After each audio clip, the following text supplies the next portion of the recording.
கலந்து கொண்டதில் பெருமகிழ்ச்சி. நான் பத்திரிகை சகோதரர்கிட்ட ஒரு வேண்டுகோள், நம்ம இப்போ உடல் நலத்தையும் மனநலத்தையும் மட்டுமத்தையும் இங்கே பேசணும். இந்த ரெண்டும் பேசினாலே அரசியல் இருக்காதாங்க, அதனால் அரசியல் பற்றி நான் பேசலை, வெளியே எங்களுக்கு சொல்லலாம்.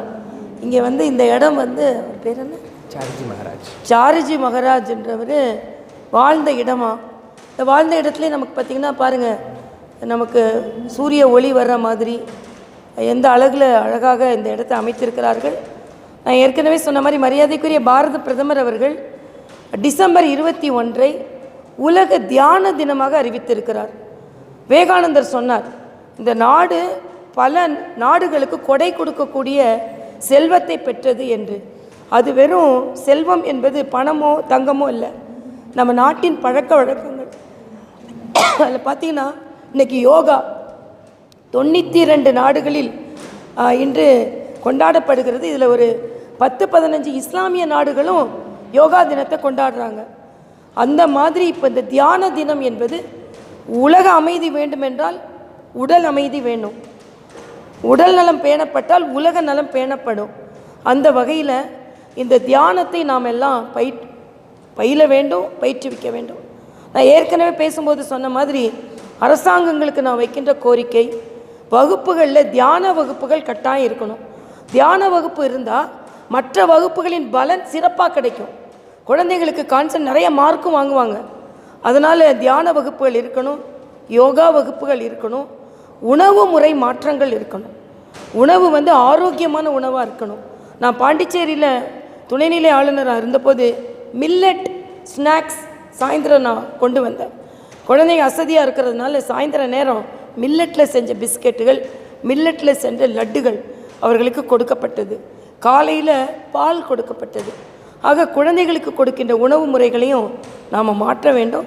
அதே மாதிரி குழந்தைகளுக்கு கொடுக்கின்ற சத்துணவில் கூட இதே மாதிரி ஆரோக்கியத்தோடு கூடிய உணவு முறை மாற்றங்களை, வாழ்வியல் முறை மாற்றங்களை கொண்டு வருகின்ற விற்பனர்களிடம் ஆலோசனை பெற்று, இப்போ குருஜி போன்றவர்களின் ஆலோசனை பெற்றால் குழந்தைகளுக்கு இன்னும் எது நமக்கு நல்லதுன்னு கிடைக்கும், அதை குழந்தைகளுக்கு கொடுக்க வேண்டும். மதிய உணவு கொடுக்கும் பொழுது, காலை உணவு கொடுக்கும் பொழுது அவர்களுக்கு வாழ்வியலில் மனநலம் உடல் நலம் பேணுகின்ற உணவு முறையும் கொடுக்க வேண்டும். நான் ஏற்கனவே சொன்ன மாதிரி தியான யோகா வகுப்புகளை பயிற்சி கல்வியில் கொண்டு வர வேண்டும் என்று சொன்ன உடனே, நம்ம நாட்டு பழக்கத்தை கொண்டு வரணும்னு சொன்ன உடனே எதையோ இவர்கள் கல்வியில் புகுத்துகிறார்கள் அப்படின்னு ஒரு பேர் வந்துடக்கூடாது. தயவு செய்து நம்ம நாட்டில் உள்ள நல்லதை கல்வி நிலையில் கொண்டு வர வேண்டும். புதிய கல்விக் கொள்கை அதைத்தான் சொல்கிறது என்பதை நான் தெரிவித்துக் கொள்கிறேன். சொன்னேன் நான் இங்கே என்ன சொன்னேன், இங்கே அரசியல் பேச மாட்டேன்னு சொன்னால்தான் வெளியே அரசியல் பேசுகிறேன். இந்த பாபுஜி மெமோரியல் ஹாஸ்பிட்டலுக்குள்ள ஆரோக்கியமாக என்ன வேணாலும் கேளுங்க. நீங்கள் இந்த தியானத்தை பற்றி பேசுங்க, ஆரோக்கியத்தை கொஞ்ச நேரம் அதை பற்றியும் பேசுவோம். அது பேசினா அது ஆரோக்கியமாகும். ஓகே, நான் சொன்ன மாதிரி இந்த ரெண்டையும் நீங்கள் எடுத்துகிட்டு போங்க. தியான வகுப்புகள் பள்ளிகளில் வேணும், யோகா கட்டாயமாக்கப்பட வேண்டும். அதே மாதிரி இந்த டிசம்பர் 21 தியான தினத்தை எல்லா அரசாங்கமும் கொண்டாட வேண்டும். தமிழக அரசுக்கு கோரிக்கை வைக்கிற, இதில் மோடி கொண்டு வந்தாருன்றதுக்காக இதை நீங்கள் தயவு செய்து பின்பற்றாமல் இருந்துடாதுங்க. தியான தினத்தை கொண்டாடினால் நம் அனைவருக்குமே நல்லது.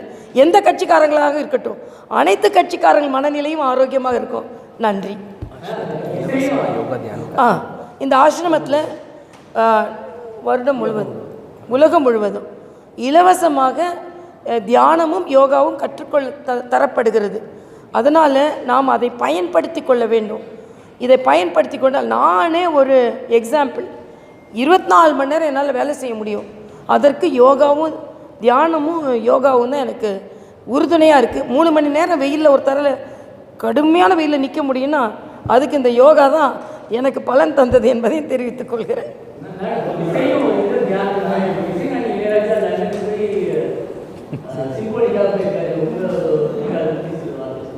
இல்லை, அவர் சொன்னீர்கள்ல, நான் இன்க்ரெடிபிள் இந்தியா மட்டும் இல்லை, நான் மிக உயர்ந்த நிலையில் இந்தியனாக அங்கே போகிறேன் அப்படின்னு சொல்லியிருக்காரு. அதனால் அவர் இந்தியனாக நான் பெருமைப்படுகிறேன். இந்தியாவின், ஏஷியாவிலே யாருக்கும் இல்லாத ஒரு பெருமை இசைஞானி அவர்களுக்கு கிடைத்திருக்கிறது. அதனால தான் அவரை போய் வாழ்த்தும்போது திரை இசையை இந்த தமிழ் இசை வாழ்த்துகிறேன்னு சொன்ன அவர் நமக்கெல்லாம் பெருமை சேர்த்து கொண்டு இருக்கிறார்.